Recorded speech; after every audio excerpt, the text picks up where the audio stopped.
乡亲好，欢迎收看出面台会，我是王小琪。我俩下呢是发电用力俩插口散档，会拍入900共产安国嘅位所。看到俩贵片都系哈芒匮乏嘅进展然哦，还甲看到俩散档嘅天气哦，浪羞羞哦，还有俩太猛然。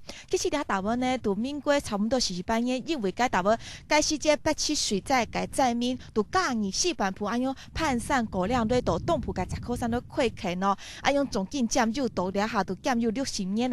从个事件以来，因为记得都算系违法了个占有领办体来降重哦，所以农民还有提供到经为政策了个领体做的改变。好，到了下民国200年个时间也进行公告改变咧，所以讲了下大大去改指教个厂市重要做动用办去，居民还有农民又马个市区，等咧要好好发展。因为出面台会都当讲咧到了插口散档，就到农民朋友还有相关个部门，多多咧好好讨论下，呢插口散南北的发展。用个做，你也可以去到讨论嘅现场。开会了！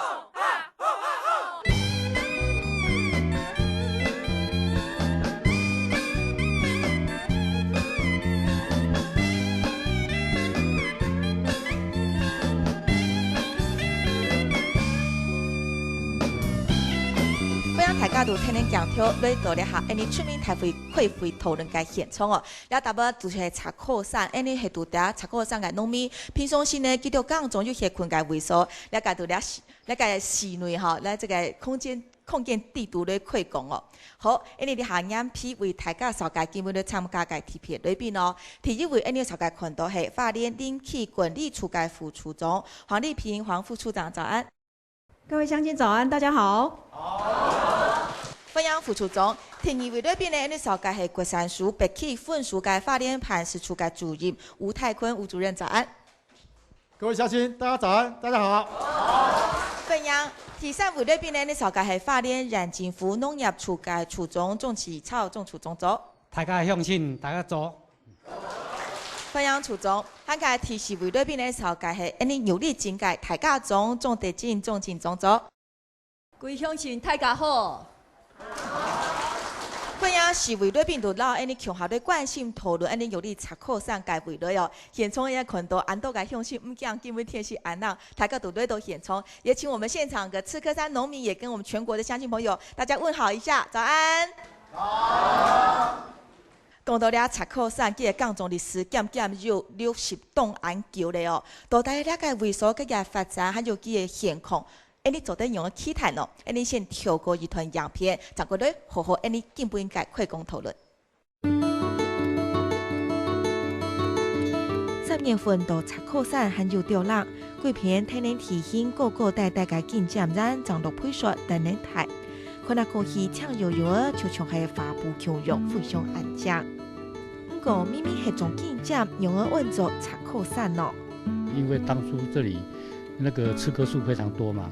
从瑞穗到富里这一段才有刺棵树木当初我爸爸他们有7个老前辈他们才跟他起名叫用这个树的名字去起名叫刺棵山。就是那种树吹尤其有眼界插口树，本为因为某个人真正草顺市区都天天的没落体咧，唯有从清近出线上阿爸解退，民国50年因为87水灾灾变，规模迁徙到东半铺界有力插口山来稳价落户，进占一种都有60年。因为10年来天天的因为公共风潮进来见西行，山党没有匮乏嘅市区咧。你莫看唔错。跳过单枪总进将嘅艰苦素材，你下面有加比民俗咧。顺坡嘅树儿屋，温馨嘅加拉火，运送将嘅三件，来一比够了加比，渐渐动树上。你单枪安样，进将草垂挂，马有主苗温进将，农家都发挥巧思，创作出各种模形容式，突出都有进将嘅创意料理。减散洗散，从安个提色，单枪来到2大波，长向收会到。民国200年，插口山正式公告改变咧，做的是独立开发，也提供大家希望滚压完成所有嘅行政重要。已经等那么多年了，几十年了，都盼望政府就快点处理好嘛。解编了，但是还没拿到这个承租钱嘛。那现在上面的经费都没有下来，法林界宋邦到合府岛农民是一个市区，不过人把个路汉东冲，茶口山运用的改变，古岛观光到生态，撤退需要机会。现场我们好像也有，其实早在40年、50年以前，就真的来这里问尬洛夫感农民。你都听他现身说法哈，到底这个赤科山本来从一个荒山野岭，怎么样开发到现在这个位置？好像这个大哥也来到现场了哈，请举手。啊，这位大哥你好，我可以请教一下吗？你是大概多久之前就来到这里开垦？当时是一个什么样的状况？赤科山的名应该是伫日本时阵，因为铁锹古仔真出名。人就知影讲赤科山这是一个伐木基地，土地真正白，真好开发。所以87水灾过后，西部的灾民就相继来这边定居，发现这个土地真白，真好种植。拄你开垦的时阵，大家伫西部那边摕淡薄仔的资金过来尔，经过偌久，就使用完了。上头啊做林爱长期的时间才有通收，拢靠种农作物、种短期的番薯、饲猪、饲鸡，这去卖来维持生活。所以当时生活过较真艰苦。当时赤科山是无道路，没有路上来的，没有路，拢爱用行路就对了，行路行迄就是挑担走山路这样硬爬上来。爱行本担，暗时啊。倒来爱点电啊火，生活过得真艰苦，一年收成都无啥一点点啊尔啦。现在赤科山所有的金针面积超过200公顷嘛，产量占全国，它排第1名。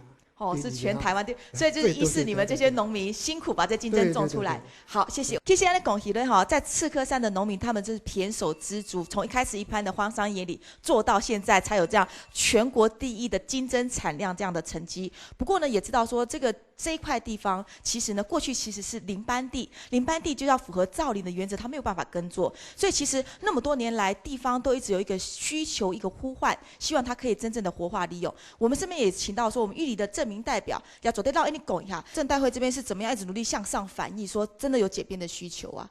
是因为他们碰到太大的困难是，后来呢，就像刚才主持人所讲的是法令的问题，渐渐法令的问题就跑到这里来了，说告诉我们这里的这些居民、这些农民说，你们是违法的，为什么违法？我只是开垦啊，就跟其他地方一样啊。说原来这里是林班地，我们今天才晓得说，原来这个地方是必须要种树啊，不可以砍伐啊，砍伐就已经砍伐了。那么现在全家都住这里，这里不是我们的别墅。不是我们玩的地方，是我们现在呢全家都在这里，我们仅有的一块地。所以带着农民这样冲撞这个法，其实也有可能几十年的时间了，争取解编。这几十年的时间，大家共同来努力。是。那么我们只希望说，我们能够有一块地，那么同时把这样的一个赤科山开垦的精神能够延传下去。延传下去，谢谢代表。谢谢。谢谢大家共同哈，希望这样今天大表的安豆年，你哈真的是不是看到解编正式可以放诸开始活化利用这个土地，看到一线契机的哈，我也为大家说明一下，赤科山这个地方本来是花莲林区玉里事业区的第72、75林班地，所以它是造林使用的林班地。那在民国48年，刚刚乡亲们都讲到，在87水灾，因为当时的一些灾变，云嘉地区的移民翻山越岭，跨过了中央山脉，到了赤科山来上山垦伐。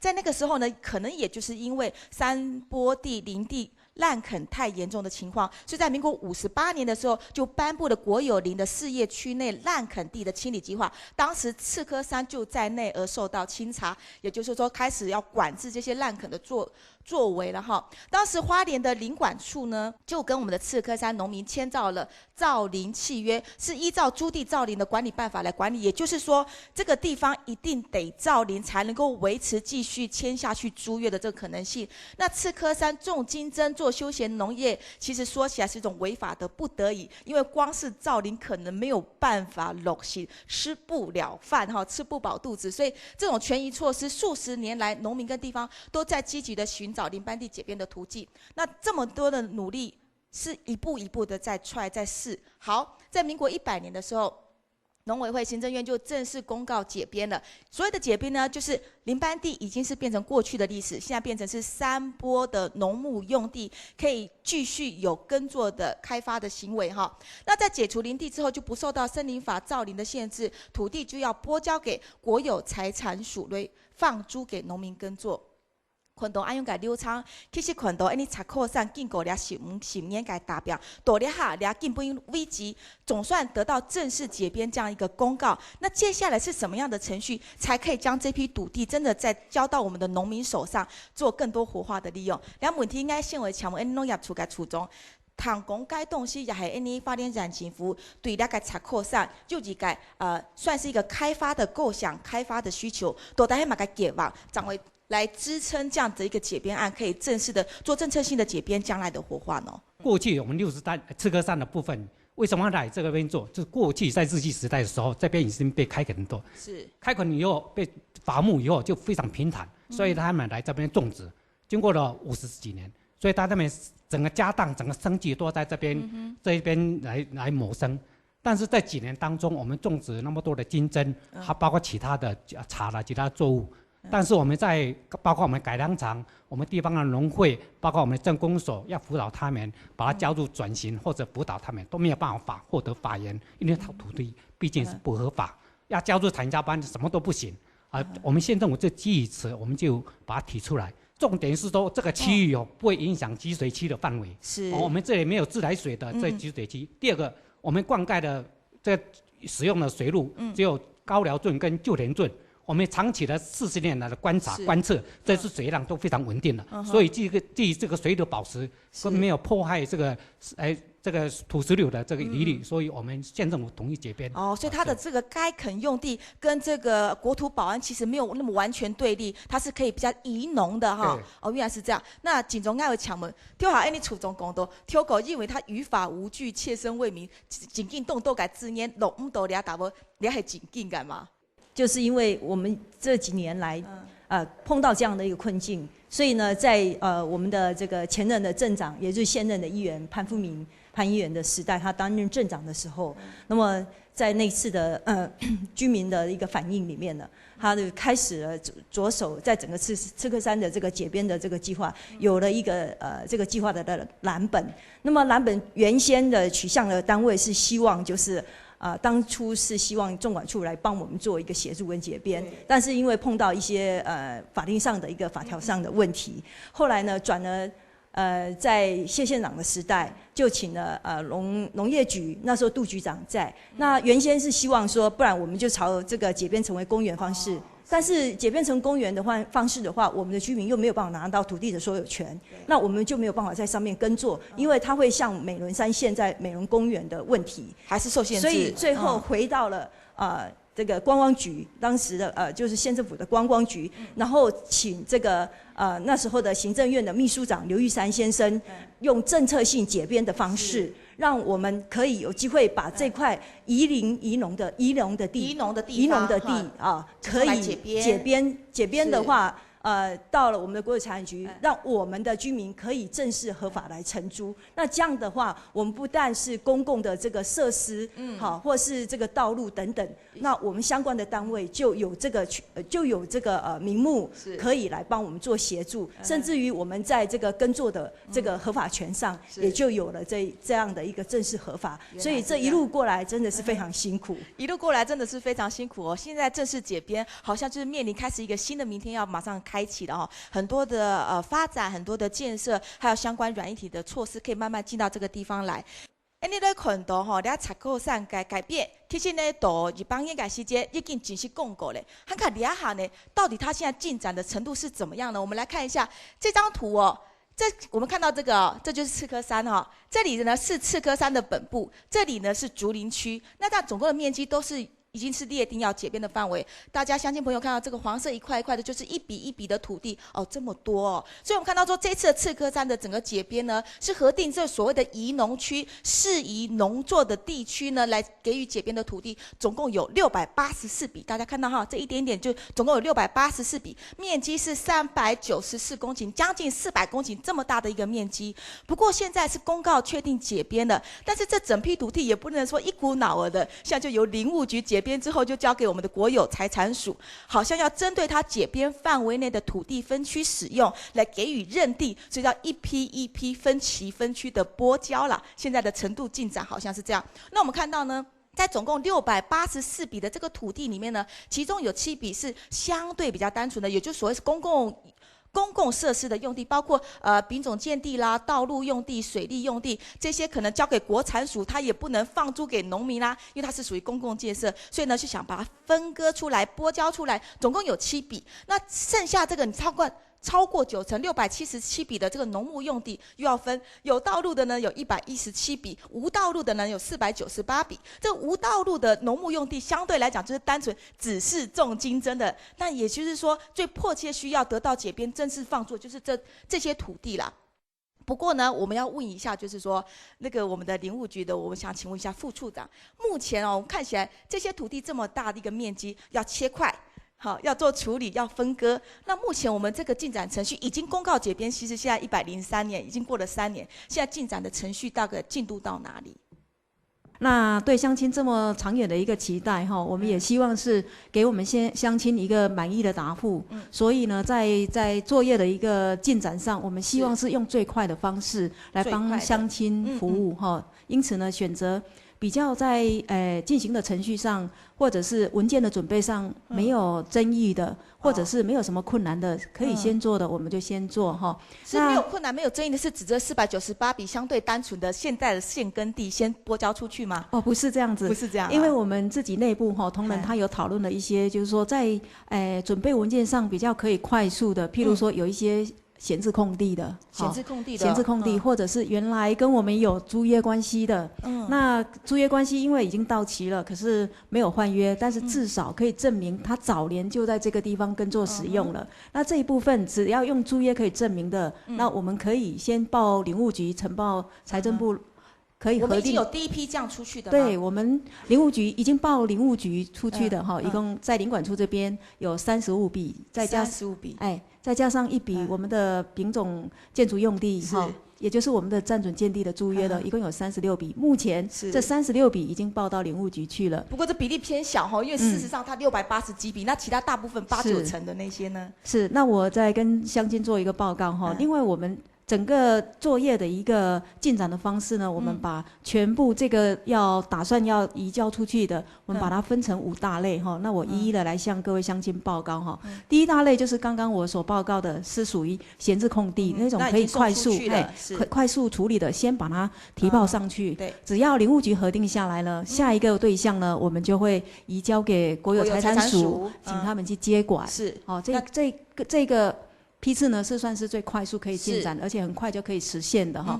那第2批次呢是属于跟我们之间原来有租约关系的。OK， 这你刚刚也试过了，有租约关系的哈。那用租约可以证明早年就有使用的事实的，这个一共有74笔啊。那74笔只要我们的乡亲把你过去跟我们林务局之间的很快也送出去了，租约拿出来证明给我们，我们帮你们提报出去。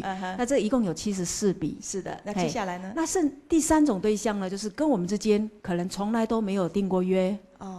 算是占用型的对对对，没有订过约，我们要如何知道他在早年50几年的时候在这个地方耕垦了哈？那这一部分呢，它有很多的一些举证的方式了，包括跟我们的乡里镇公所啦哈，或者一些农艺会所出具的证明文件。不过副处长，你刚刚讲的这一大块，目前是占用在使用的人，这个很多很多，对不对？几乎占了441以上笔，441笔。那目前现在有特别处理他们的进度吗？还是说哪里卡住了，还没办法动？这一部分也是我们非常困扰的部分，因为这一部分是由我们要来协助乡亲来帮忙证明是比较困难哈。那所以我们要拜托各位乡亲帮我们一个忙哈，看帮忙去收集一些证明文件来提供给我们，让我们可以快速的把它提报到林务局去哈。这一点请大家多多帮忙。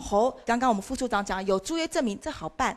我们把资料拿出来就可以办交割了。可是问题现在还有一些挣扎，就是在于419笔还需要自己提供使用证明。那我先请教我们国有财产署，当初这样子，在这批土地本来是公用的土地，现在转成非公用土地，交由国产署之后呢，可以正式放租给有需要的农民来耕作哦。那目前就是要提到说，他们要提出这个使用的证明。我想请教一下我们的主任，难道这个使用证明目前看他现在实际耕作的状况，不能够就足以证明呢？一定要回溯拿出什么样具体的纸本的资料来佐证，是不是？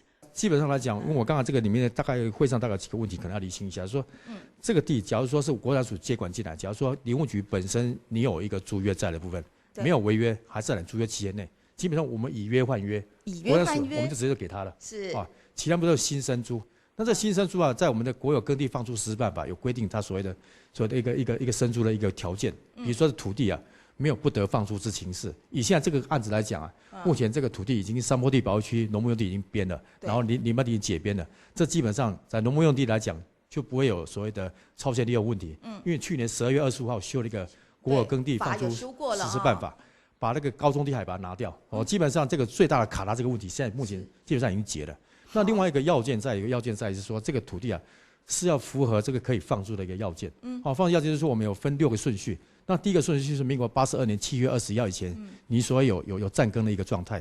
当然这部分就是说由这个林务局那边请这个。这边我先稍微打断一下我们的那个主任哈，你刚刚说这个暂耕的状况没有错。如果说他原来就有林务局的租约，那是相对单纯好处理。可是现在大部分可能租约遗失，或者是过去就没有符合这个耕作的约定一定要照领的那一些农民，其实才是占大多数的。所以这个证明提出对他们来讲其实是有点困扰的。这部分我们能够给予什么样子的一个比较全变的办法吗？是有可能的吗？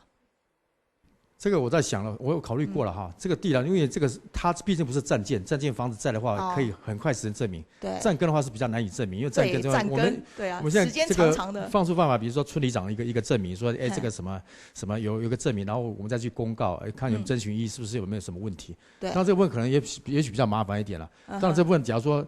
我是建议说，假如说这个政工所那边对这个是很熟悉这边的状况的话，因为我们有一个证明叫做政府机关出具证明文件，这证明出证明这个某一个说明它是827以前在哪一块土地上面，其实这是最快的方式啊。是我了解了。好，我们先谢谢主任所做的回应跟说明。镇长，我想请问一下，如果里长出于自由意愿，因为现在老人家会担心啊，我又不知道什么，我要帮你做保，要帮你背书，他会紧张啊。所以像如果说是个人意愿这个难取得的部分，我们有比较普遍性的、一体适用性的，直接帮他们可以就是就地开花结果的吗？我想，如果行政单位的这个佐证的文件可以的话，虽然我不是在82年那时候的镇长，但是以我们证明的需要。我们也愿意来做这样的一个支持。是政工所方面是愿意全力来支持，那我问题交给我们的林务局，像由我们政工所、我们地方的邻里长，大家如果能够尽量配合的情况下出具证明，这样的证明你们采不采纳，还是说你们有一些全变的措施？目前来讲的话，就是说可以让我们采用的有效证明文件，就是诚如我们镇长所讲的，就是乡镇公所所出具的证明文件，或者是村里长他所出具的证明文件，都是具有法定效力的，我们会接受。A4 纸把那个条件说我证明，这样就可以了，不用什么户籍、水电那么繁琐的一些。那个是建物的部分。OK， 所以我们耕地来讲是相对单纯的，所以那我这样子为我们的乡亲朋友简单问一句好了，那么这样说证明也好取得，然后各个单位都愿意配合帮忙，那这个呢，我们100年已经正式解编，什么时候这个正式可以放租呢？什么时候可以租用？那是在林务局把这个土地呢移交给国产署之后呢，国产署就会接受我们的乡亲呢去申请办理租用的手续。那在我们林务局这一块时间，你抓大概多久？总是要一个预期进度嘛。我们是很希望是尽快能够把这些土地呢完成法定程序之后移交出去哈。我这边问题可以请教我们业务承办的于科长嘛哈。其实现在呢所有的农民们真的是引颈期待，希望这真的可以活化利用啦。目前可以先再请教一下吗？在针对我们能够加快这个脚步、加快进程方面，我们能够释出最大的一个协助的措施是什么？就刚刚讲到使用证明的部分哦，因为如果说，其实我们也已经开始在清查我们手上的一些旧的、逾期的或者已经无效的租约，那我们也主动在清查。所以如果我们这边可以找到帮民众去证明的事情的话，那我们这边也会主动来去提供哦，未来就是交给我们国产署这边去做，可不可以放租的采认哦。那另外一点就是说，如果现在的使用跟原来我们的那个放租的承租人之间的，因为关系我们可能不是很清楚的。好，比方说，如果他还是本人，那当然，那这个部分我们的租约就可以当成一个证明，那就是后代子孙的。对，那后代子孙的部分，有继承关系的，这个也应该没有问题。那主要是说，可能他们之间有一些关系在转让啦，或者是什么，可能非常这个过程我们不太明确的。那我们手上的这个目前的使用人跟原来的租约的这个放租的，我们放租的承租人上面感觉上是没有关联的。那这部分可能民众就是要能够辛苦一下，就是自己来去做一个举证，不管是我们镇公所这边给予协助，或者是原来的这个村里长这边可以出具证明。那我们拿到这些资料以后，我们都会尽快的汇整其他相关要办理变更非公用财产的相关资料，我们会很快的就送到林务局去。谢谢于科长。我知道我们今天镇公所的农业科长也来到现场了哈。目前我们镇公所是不是针对这个问题，好像有新的一个讨论出来？将来在协助证明方面，刚刚这个镇长已经讲，已经全力配合，那我们怎么做？我们目前已经把我们这个82年可供证明的这个村里长的名册，我们已经找到了哈。那很高兴的就是说，这些可以提供证明的里长都有意愿来做这件事。对。那如果是说这个有一些可能里长他记忆不及的部分哈，刚刚我们主持人有提到这部分，那镇长这部分也答应说由公所这边来做最后的补充，所以这个证明文件。公所这边应该是没有问题的，没有问题的。所以这个我们也会后也会把这些资料全部都提供给我们的乡亲来做这个签核的动作。好的，非常谢谢高明科长做的补充说明。你啊现冲突溃讽不抬价哈，西吉达那边杠总那么久哈，我想请我们的刺科农民朋友们哦，现在面对这样子，马上就要解编了哈，到底这些相关程序作业，你们有没有什么碰到的困境、碰到的问题、实际的需求，趁着机会提出来的？好，这位大哥举手了。有一点哈，有一点就做问啦，问讲，迄唔迄做得哈？做所有判的事情流上哈，流上做得本来的农民哈，特色一致。流程要公开，公开。我特色一致，无特色唔致吼，心内当苦，吼做事做唔落去，做又无做又做唔得，吼。俩迄真紧，农民俩都会苦。所以你就讲，改编日邦业时阵就讲过咧，不过道理下都很忙那都突体啊样。99年都通过咧，通过100年咧，对家个5年咧个纳费用纳落去诶，一想讲要过咧吼，我就下脚就会有法度吼，有法度安心来做，嘿。结果你还是多掠下来，多掠下来都8个月的咧，8个月几年的时间，1年等过1年，大家心肝做又唔会快乐啊。好，刚才那个台哥大哥讲到说，这个租约还没办法正式确定之前啊，心里都是乱糟糟，真的没有办法专心耕作哈。还有其他乡亲朋友有反映吗？这位举手的大哥，你好。大家好，我是第2代的。违规使用这一块土地的农民，不是违法，我是那边违规了哈，算违规。耕作者。刚才副处长说我们资料要补全哈，本来这个是我要问的。处长不是把我们罚了5年的补偿使用金吗？那个就是根据我们之前租约的资料向我们。催缴了5年的补偿，那个就是我们的资料啦。你为什么还要再找证明呢？所以你们补偿金已经追缴回去了。我们都已经追缴了啊，你就不用再找资料，资料都在你们那边了啊。不用再证明了。之前我们误会是国有财产署不接，原来是资料还没有送到国有财产署。我们以前都误会国有财产署了，原来资料还没送出去啊，还卡在林务局啊。好，但这个问题马上这边还有另外一个问题哈。是。这个5年使用补偿金，如果一直拖没有解编，拖到最后还会不会再叫我们缴一次啊？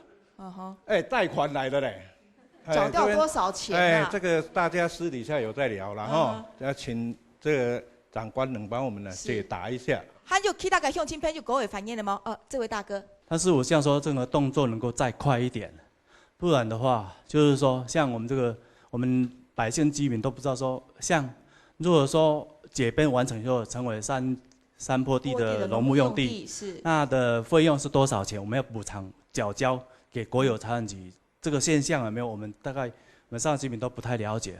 那另外问题就是说，是不是速度能够再快一点？不然就是说，像我们要做一些农保，因为我们都没有合法的一些概念，还没有登记，对，我们不是农民的身份，然后依法无据，就这样好，谢谢。其实也是一种心酸。马上问题，我们请教我们林务局的这边的副处长哈。刚刚相亲提到这个问题，他们某种程度已经证明他们身份，这部分能不能做回应呢？好。刚刚我们乡亲有提问到，就是说，可不可以用我的缴交土地使用补偿金5年这个来作为我跟你们之间的就已经有存在使用上的一个事实哈？那我们要这样讲，就是说，对于使用我们的国有的土地基本上它都是要缴租金的，有契约关系要缴租金的，像你的使用的租地呢是盖房子那每年它都一定要征收它的租金。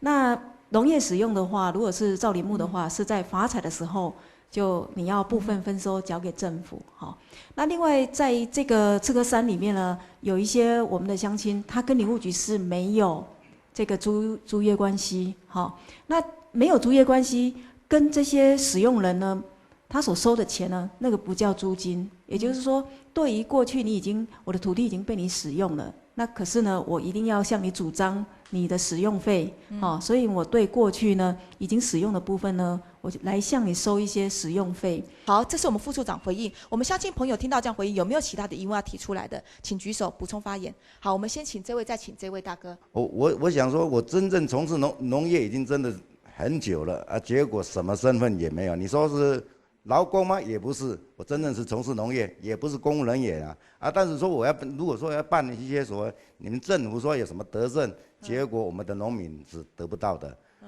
所以我的感觉当中，事实上政府的有很多德政，事实上在某些地方真的农民是真的没办法得到一些他们的政府的德政。所以其实在赤根山耕种这么多年，一直感觉有点寒冷，没有得到关爱了哈。谢谢这位大哥。这位先生好像也有意见要补充。我们想表达立场就是说，因为现在解编之后我们对赤根山要做的事叫做发展。我们不讲开发，我们讲发展。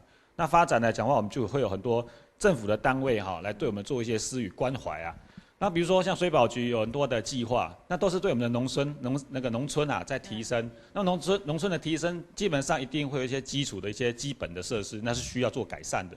那解编之后，那有2种情况，就是说这个地主不是我们，而是国有财产署还有林务局。那如果说假设有这样相关其他单位的关爱的时候，那我们所提出的计划在土地的使用上，那是不是说也会采取说一个比较协助宽松的态度，来去给我们作为相当的帮忙这样子？好，我们整个归纳乡亲提出来的问题是，无非希望这个作业进程可以再加快，这可能是大家的一个期待跟共识啦那目前针对到农民，既然我们这个解编还是政策性的解编，是属于个案型的，希望真的可以活化。那既然都已经走到这一关了，好不容易前面真的是走过千山万水，总算到了今天这一步，是不是也可以有相对应的比较宽松的、比较弹性的方法？今天这个部分可以再做一个进一步的回应给我们大家吗？刚刚有在提到说未来一个我们赤科山这边的一个发展的问题不管是土地解编的土地移给我们国产署这边，或者是有一些周边间杂没有解编的这个林班地，对于未来的发展，如果说其他机关要有一些发展，或者是说要做一些公共设施的话，会不会有一些就是再怎么样去协助他们？那我想其他的单位、其他的机关也好，基于一个公共设施或者是公共事业的一个需求，这个部分我们在林务局，我们其实都会主动，而且是全力来去做配合的，在土地的取得上应该是不会困难的。全力做配合，我们谢谢科长。最后我们把这个问题再交给我们的这个主任了我们国产署这边可以做怎么样一个主动性的、积极的配合呢？在这个移交的过程当中我们跟那个林务局啊、林管处那边啊，已经成立一个工作小组啊，那双方的承办的股长这部分都有一个窗口啊，就是说有些资料的这个协助审认部分，假如说林务局那边有困难的话，我们协助做审认，就是说这个移交之后可以马上来处理啊，就不要说那个送个资料到时候又一个什么样的问题，这部分我们已经在做这个部分。至于说这个部分，只要说我们接进来之后啊，这个可以，如果资料都很齐全，接进来之后，我们尽快啊就把它做。就可以立刻放租吗？哈，没有，就弄完之后，如果做一个，比如说这个是处理长一个证明，这个还是经过一个公告程序啦。哦，公告程序。我们这个前面这个还是要公告程序还是要做啦。好，就是说我们还是尽快把它做完，这样尽快了。好，谢谢。好，你先谢开下，杨飞哥转到你个讨论现场，各位继续关心么？采购上仅仅改变phòng住过后，天然会用得做，谢开下，杨飞转来。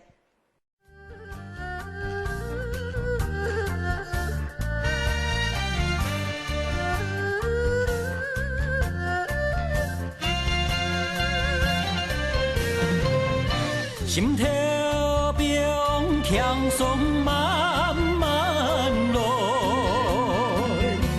大家都会认出，春钱死起来，春钱死起来，门一开。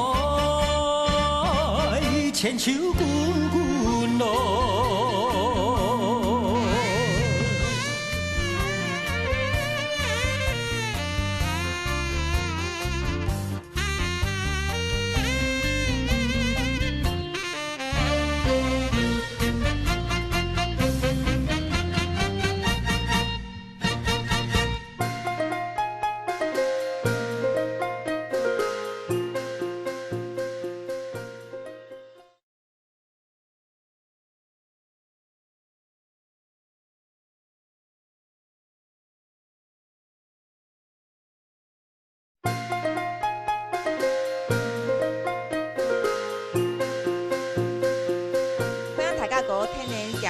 转到出面台会界讨论现场，听下呢，你用了当多个时间都在讨论，那个土地正式改变过后，你还尝试都在用了进行，因为等人撒哈的嘴真正可以放诸在这个土地上，可以做它最适度、最合宜的利用。你也先跳过的画面来看哦，其实你看茶口山，它的荣景已经开始有一些潜力被大家看到了。乡亲朋友，现在看到哈，这是3月初，3月春天的这个赤科山。虽然不是金黄遍地，可是呢，也是一片像绿地毯似的，非常的漂亮。它这个景观跟60弹就是有点不一样，它是属于比较分散型的，然后比较曲折的。我们可以这么讲，是相对在景观视觉上是比较神秘的地方。那看到这种弯弯曲曲的道路，是一个挑战，也是一个特点啊！13弯，好几个弯。当初很多的电视广告也都在这边拍。你看这样看过去，这样的视野，无非就是很多现在的城市居民或者是在地的观光客都希望可以回味的。你来看到是一道插口山，佢底下使用嘅清空。你个看到佢嘅公共体位，才你个发动总股，就做得发挥马个角色。当然，我们讲到台湾的金针产业，无非在花东台湾哈。想到最名为遐迩的就是60弹山，那我们赤科山是不是真的可以紧追在后？尤其当我们的土地解编可以活化利用之后，在下半场该讨论，你也特别强调的，就是你为大家扫解，你会看到是发动总股国家风景区管理处的秘书周云宏，周秘书也跟我们的乡亲朋友也问候一下。大家好。欢迎秘书，这是纵管处的代表。那我们也介绍到的是水土保持局花莲改分局总陈淑媛陈分局长，你好，各位乡亲，大家好。好，欢迎瑞碧。那问题我先请教我们纵管处的秘书哦。其实呢，纵管处在辖下这个辖区里面的观光特点都要再努力的推。可是刚刚我们镇长也讲到，赤科山它的风景真的是风光明媚，非常有观光潜力。可是过去多年来，就是因为切身为民、于法无据，没有办法发展。那现在开始有新的不一样进程哦。在我们纵管处的立场跟角度，我们要怎么样把我们的资源也挹注到这里面来？就算没有解编以前，纵谷这边除了有做一些行销推广，我们在赤科山这边在先前都有设置一些导览的指示牌。那这个部分当然，因观光客的一个需求，可能像往后，可能需要一些像比如观景台。那纵谷这边如果要去跟各公部门要去协助去推的话，可能还是要因应它的一个评估以后实际的需要。那比如说可能是不是相关的法令允许，像比如地权地用这些部分哈，如果可以排除。我想我们会结合其他公部门一起来投入的。是镇长，我请教一下，现在赤科山的如果它的窗户打开了，门也打开了，现在它最需要什么？你的观察？原先我想在这个道路的这个部分，刚刚我们的钟秘书也特别提到了，那政府部门的这些公共设施，包括可能水保局这边也能够进驻来把我们的道路的这些基础设施做一个整体的改善。那么再加上我们有了这个基础的改善之后，我们如果高空缆车能够很顺利的达成的话，高空缆车感觉好像目标更后面一点，更远端了。近期总有一些现在可以比较快达成的吧？基础的设施部分。对，基础的设施部分是道路的部分，我想是最优先应该要来做处理的。那我也想请教陈局长，其实你在地也好多年，对赤科山相当了解。现在他身份不一样了，在我们这边的地方单位的资源，刚刚农民都在喊苦啊，都没办法进来。接下来我们怎么做？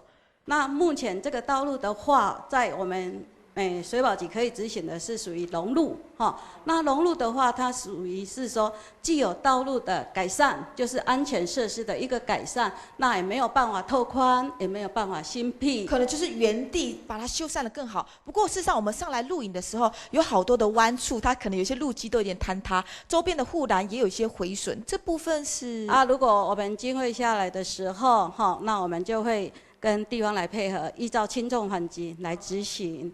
农民朋友现在种金针，不只是为了生产鲜金针或干金针来贩卖，趁着休闲农业的这样风潮起来之后，又可以结合它的在地优势来推展观光。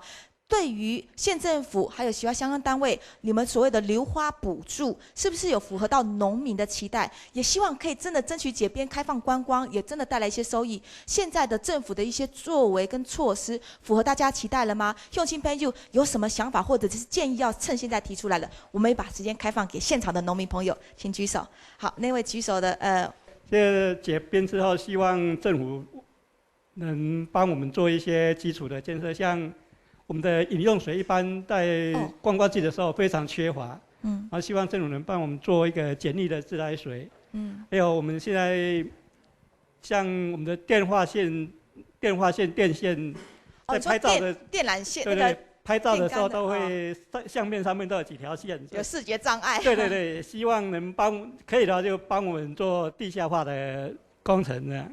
好，谢谢。我们再把这个其他乡亲朋友意见都一并整理。还有没有乡亲朋友提出问题啊？这位先生。这几年政府都推广那个观光，金针流花，金针起的是游客很多。对。上来的游客大家都我们的那个金针山的风景很美，唯一缺点就是那个道路比较狭小。这部分的道路狭小，我就建议政府逐年编入那个预算，把它改善，还有那危险的路段要护栏，要做护栏呐。前几年就有游客摔到边坡下面了，这个要逐年把它编预算，不要说我们每年在建议这样子。我们现在上的路可以互相有闪车道吗？避车道这种设施吗？有的有了，有的很像竹林那边就比较少，往竹林湖那个地段，竹林湖。现在一些游览车、大客车还没办法上去吧？没办法，都还没办法哈，所以这个路的需求哈，谢谢这位先生提出的意见。还有乡亲朋友让某项问题讲出来。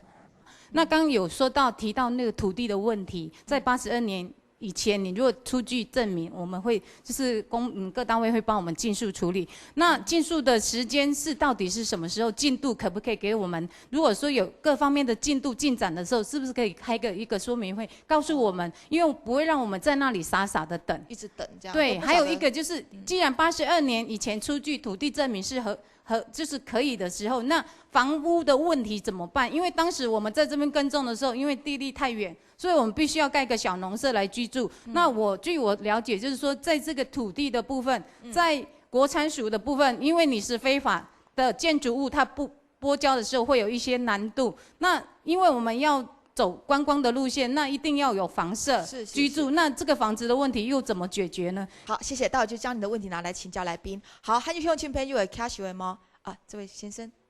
我们现在的在赤科山的居民，他有很多的现有的房子，然后有些跟林务局有签订暂准建地的部分，有些是没有。然后我们解编以后，然后我想请教说，有没有办法可能说，直接把这样的一个现有的房屋跟建地用品种建地的方式来编定，然后变成合法使用房屋这样子。谢谢。好，谢谢。好，那个快访一个乡亲朋友对公共方面还有哪个问题？我们先请祁宏。为什么大家刚才会有乡亲会想到说房屋的问题？因为很简单，在赤科山大家转型的时候呢，最早也是由县政府告诉我们说可以转休闲农业来做民宿，对不对？那相对的人潮来了，花吸引了人，那人要饮食要住宿，那这些就是问题。所以这个部分来讲的话，是不是说如果以前叫切身不明，那以后那怎么协助我们拿到合法的执照这些部分？然后县政府该怎么来帮助我们这个部分？那花海的部分来讲的话，就是说，也许说一个政策，我们当然希望啦，就是说，在一个政府年度在运作的时候，就能够把这个当成一个既定的一个政策来推动。那如果说到了季节再来做规划，其实有点慢。好，谢谢。警力乡亲提出来两个问题，第一个是房舍是不是在真正解编放租之后可以合法利用，或者是有一些新的建设？那再来呢，就是硫化期的这个规划是不是要更有通盘、更长远性的一个建设？我们先把问题请教我们的国有财产署的这个主任哈，主任听到乡亲提出这样的一个问题，能不能做一个回应呢？这个基本上假如说这个你原来跟林务局所定的是说暂准建地部分那移交给国产署这部分，我们是改定基地租约了，就跟你那个就是说你那个重竞争不一样。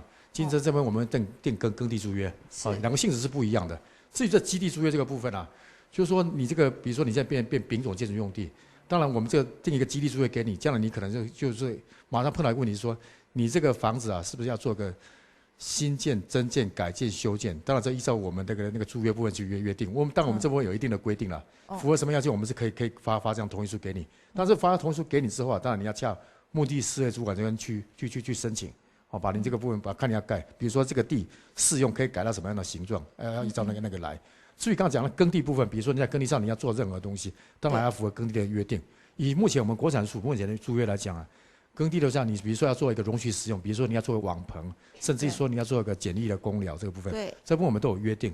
当然这部分依照农委会一个规定下来了，当然我们国产署有定一个规定是说它是容许使用部分，我们发这张同意函给你，你要洽乡镇施工所那边去申请，所以是可以做，只是有一些行政程序要去走。对，要走完这个行政程序。对。那问题应该要请我们楚总讲到这个硫化，既然它是一个吸引观光客一个很大的一个主轴，观光主力啦哈。那我们呢，是不是在前年度，现在都7、8月份开花，那时候我们可以更早一点规划，在尤其是观光主线上，我们有所设计的那些地区来留花，那而不是说就是可能没有规划型的这样子的放任的话，可能会造成农民朋友多少有点预期，我今年到底是要种才有收益，还是要留花才有收益，会变成摇摆不定。好，这就要补充一下当初我们在留花政策补助的时候，我们就希望说集中范围来留花。那时候60担山的真正农，它就集中一个区块来留花，所以它绽放出来了，所以游客特别多。但是60担山它因为分散，过去分散，但是这几年他们有感了。我们现在目前在规划，我们60担山才补助它32公顷，他们是比较少。32公顷，赤科山是43.5公顷，对，比较多。我们的第一个每一个地号区块，我们都去拜访，像真农，希望能让我们留花，我们来获取大家一起来。这个我们正在努力当中。这个是农民他们基于意愿自动提出要申请，还是你们去辅导鼓励？辅导他们来希望留花，让大家一起来。还有第二个部分，刚刚我们有真农在讲，希望说小瑞士到倪家花园这个电线杆的部分迁移的部分，对，事实上那个如果迁移掉，那整个要拍照什么更好看。我们这个计划，我想我们会跟水保局我们陈分局长我们把农村再生的部分，看是不是列入电线牵引的部分把它迁到地下化。是我先请教一下我秘书，据我们所知，我们也可以看到一些相关参考画面在60担山，目前现在他们就真的是腹地就是比较完整，然后就是一眼望去都刚好都是集中在，而且他们也没有电线杆。所以其实我们纵管处尤其在对这2大的一个竞争产区的这个观光形象的营造上，显然这在地的感受上明显事实是好像落后60担有一些啦。那包括各种的公共设施也好。那在这方面，我们现在针对赤科山这个还在学走路的孩子哈，在这个观光上，我们接下来是不是可以以60担为一个示范，来做像他一样的成绩做出来？我们会考量就是一个叫游客的承载量的问题。那像比如60石山，它现在游客量很多，但它也面对一些问题，就是说后续它的环境它要怎么样去维护。那我们在赤科山这边当然也刚起步，事实上之前也有游客进来。那可能我们是比较建议，就是说在地的居民其实必须自己要有一些共识。就是说我到底就是我未来走休闲观光、休闲农业观光这个路，那我必须要引进多少游客？它到底对我们这边的冲击有多少？那这个部分是我们也后续会再跟这边再去做一些探讨的。是，那我这边也再请问一下哈，我们看到其实整个花莲县它是呈现一个纵谷狭长的地形嘛哈，那以往来讲，整个花莲的观光可能都集中在北花莲，那中南段可能相对弱势。那当然现在在富里的60担，他有做出他自己的成绩，就像您说的，他现在开始走上观光另外一件事情，开始要担心的另外一个课题可能是冲击量的问题，一天有80辆的大型游览车，像这样的问题会不会也发生在我们赤科山，变成要讨论的问题？那我们看到其实这个位置，玉里的赤科山大概在中南段这个地方，那结合周边的我们看到的瑞穗红叶温泉，一路往下走北回归线，一直到我们富里往台东，看到这相关的这些景点。我想请问一下主任哦，就想请问一下秘书，我们这样子一个重带，将来真的可以被纳进来考虑，尤其是跟山下的结合、玉里镇市区的结合，这方面我们有想过，跟镇公所这边有做过讨论吗？管理处也在推一个政策，就是我们有一个叫珍珠游程的一个套装的一个游程。珍珠哦。对，珍珠。我们其实像比如我们赤科山，它就是一个珍珠。我们旁边玉里的很多地方，像安通温泉等等，这些都是珍珠。我们怎么样去把它串联起来？变珍珠项链。对，那这个部分呢，我想在游程的规划上面，它就是一个游客分流的一个概念。是。我们是不希望说所有的游客都全部集中在这个地方来。是希望说到玉里镇以后，我可以住个3天2夜，我可以到住在这个地方，甚至第2天在什么样的一个据点去。那我想我们在我们的官网上面已经设计好相关这样的一个游程了哈。是。那不知道现场的乡亲朋友，我们的珍农朋友们，听到这样子相关单位这样对未来这个休闲农场这样的一个观光开发的一个计划，不晓得你们有什么样的意见？会担心这个游客量真的将来在台九线也拓宽，苏花改也成了之后，还有花东的铁路电气化都把客人带进来以后，我们无法消化的结果，反而变成是一种疾病，反而变成是一种让人家头大的问题。这游客量的冲击，你们会担心这个吗？还是你们有不同的思维？那刚刚我们的几个长官讲到了，我们在地的珍农要有共识，你们觉得你们的共识是什么？请举手发言。蒋教授，刚才说流花的问题啊，希望管路可以说固定的每年都有固定。那讲我今年已经开了，明年唔知还有无？还有一点呢，其实阮这个山樱花哦足水啊，但是无人客，无人去足水啊。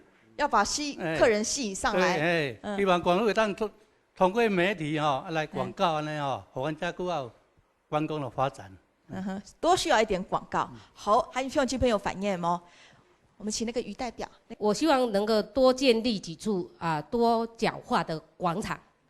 也就是说，卫生设备、停车场的设备，让大家游客进来的时候不会塞成一团。是，这是要有效疏导哈。对对对，那我们现在也希望说，赤科山解编以后，我们的往观光发展的不是只有金针花能来赤科山。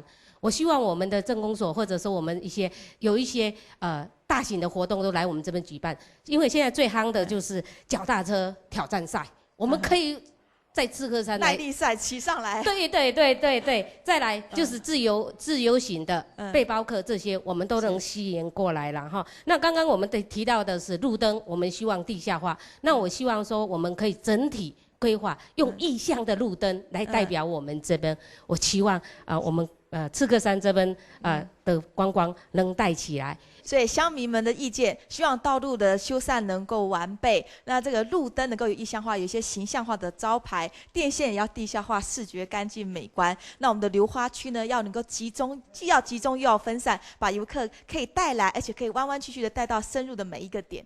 你系根本综合讨论哦，大家希望除了改变高效呢，做的就喊卡发展个机会。现在呢，我要把时间交给我们的农业处长，针对乡亲都提出这么问题，而且就是这么多的问题，就是根治于对这个未来的发展前景是有企图的哈，也请你做回应并做总结。我们花季哈，不是说在一个花季，同样花季在8、9月份而已。其实我们赤科山很多景点，包括我们樱花，今年过年初期我也上来。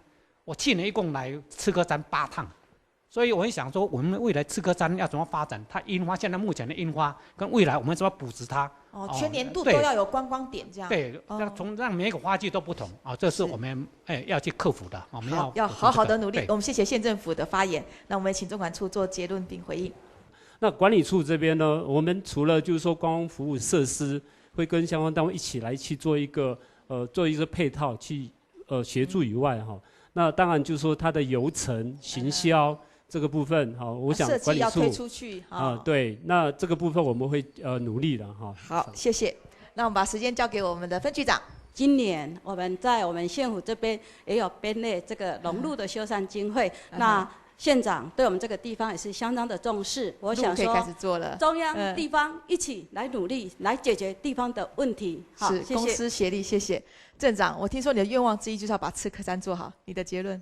我们都知道台湾3大竞争的这个产地我们的赤科山是面积最大的那这个3个金针山都各有它的一个特色那我们土地呢，其实就是我们最大的一个开发的延宕的问题，使得我们其实在开发上比63山稍显慢一点。但是虽然我们晚可是我们却保有我们自己特有的这个原始林貌。那么这也是我们的优势，也是我们赤科山让我们的这个在这个金针自然的这个生态做一个结合的时候，将来在我们观光上其实是一个很大的一个优势，尤其是赞不绝口呢，对我们赤科山充满着期望。对，所以我很希望就是说，现代的人对于我们这个生态旅游也非常的重视。我相信赤科山会是一个闪亮的珍珠，闪亮的珍珠。我们今天呢也非常谢谢林管处的这个副处长，谢谢我们国产署的吴主任，他们也都承诺会尽全力的把这个进度走完，让这个可以正式的放逐，让大家好好的利用。基本呢，安尼村民台会都赤科山那边来讨论，安尼看到可能明年、后年那个赤科山就会没有完全没强用嘅讲紧，大家好好的往了。以上係基本村民台会都了大家讨论，非常感謝大家收看，安再會。